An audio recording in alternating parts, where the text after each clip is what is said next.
Most people wake up every single day telling themselves, today is the day I get my life together. And every single night, they go to sleep having done the exact same things as yesterday. It's not that they lack ambition. It's not that they don't care. The problem is 7 invisible habits. Habits so normal, so widely accepted, that most people never even question them. And right now, they are silently destroying your discipline. In this video, you're going to discover the 7 habits that are wiring your brain for weakness and exactly how to replace them. By the time this ends, you'll understand your own behavior better than you ever have before.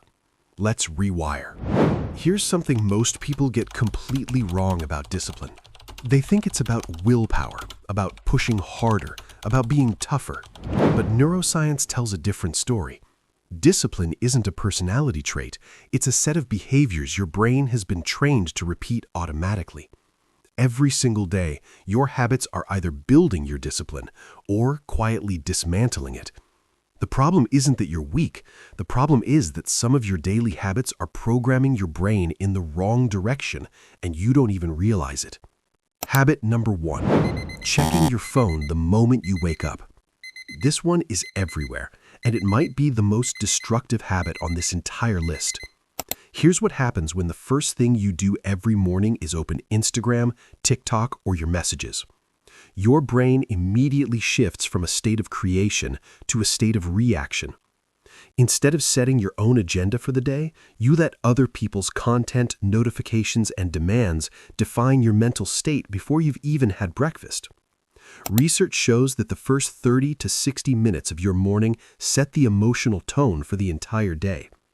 When you spend that window consuming external stimulation, you're training your brain to be passive, to wait for input instead of generating output. Disciplined people protect their mornings, not because they read it in a self-help book, but because they understand that your first hour is your most valuable mental asset. The fix? Keep your phone in another room. Give yourself at least 30 minutes of phone-free time every morning. Use that window to move, think, or plan, anything that puts you in control of your own mind. Habit number 2, waiting until you feel like it. Most people have a completely backwards understanding of motivation. They think motivation comes first, then action follows. That is not how the brain works. Action comes first, motivation follows.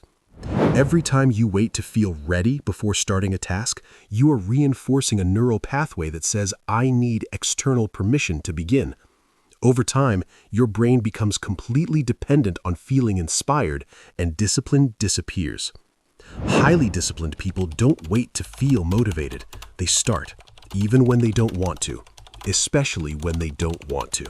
The fix? Adopt a 2-minute rule. Whenever you're avoiding a task, commit to just 2 minutes. 9 times out of 10, starting is the hardest part.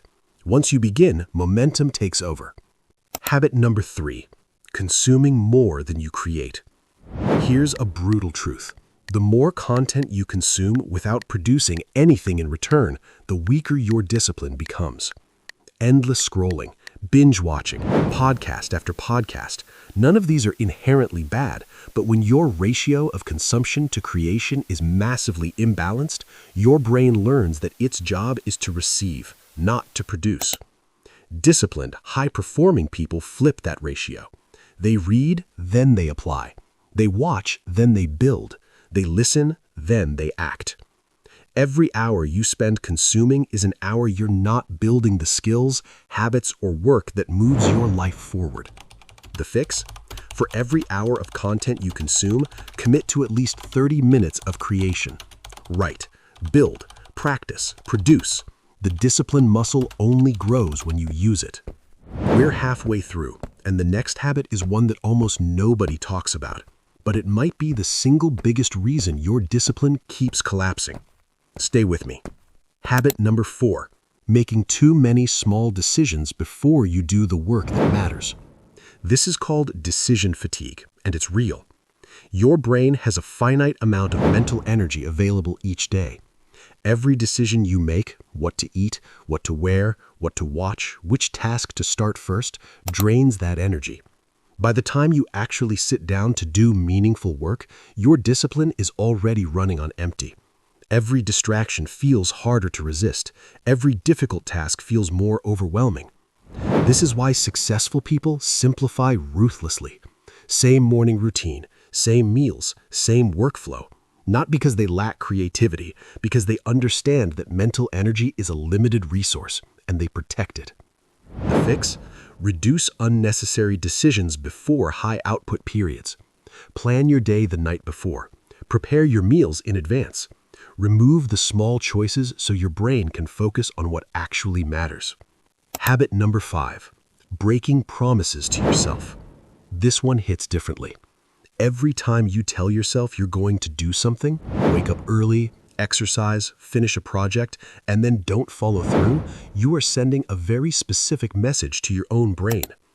That message is, my word means nothing. My intentions don't translate into action. I can't trust myself. And once your brain internalizes that message, discipline becomes almost impossible. Because discipline is built on self-trust. When you repeatedly betray your own commitments, you're not just missing a workout or a deadline, you're eroding the foundation that every future goal depends on. The fix? Start small. Make promises you can keep. Commit to something tiny and follow through every single day. Each kept promise rebuilds your self-trust, and your discipline begins to compound. Habit number 6, going to sleep without a structured wind-down routine. Your morning discipline is largely determined by your night before. When you spend the last hour of your day on your phone, watching stimulating content or staying up later than planned, you are sabotaging your next day before it even begins. Poor or insufficient sleep reduces impulse control, lowers willpower, and makes every bad habit feel more tempting. It's not a coincidence that the days you sleep badly are also the days your discipline completely falls apart. The fix? Create a wind-down routine that signals to your brain the day is over. Dim lights. Put the phone down at least 45 minutes before bed. Read, journal, or do something calm and analog. Your future self will wake up with more mental resources to stay disciplined. And now, habit number 7, the most important one on this list. Consistently choosing comfort over discomfort. Every single time you avoid a difficult task, skip a hard conversation, choose the easy option when you know the harder one is better, you are training your brain to be soft. And here's the thing most people don't understand. Discipline isn't a mindset, it's a muscle. And like every muscle, it only grows through resistance. The uncomfortable workout, the conversation you've been avoiding, the project you keep pushing back, the habit you start and abandon. Every time you choose comfort, that muscle atrophies a little more. Rewiring your brain for discipline doesn't require some massive transformation overnight. It requires one small decision made consistently. Do the hard thing, even when you don't feel like it, especially when you don't want to. Because every time you push through discomfort, you send a new message to your brain. I am someone who follows through. I am someone who can be trusted. I am someone who is built differently. That's the rewire, and it starts with the next decision you make. 7 habits, all of them common, all of them quietly destroying discipline in millions of people every day. But now you see them, and that changes everything. Pick one habit from this list, just one, and start there. Small changes made consistently rewire the brain faster than you think. If this video hit different, subscribe to REWIRE, because this is just the beginning. I'll see you in the next one.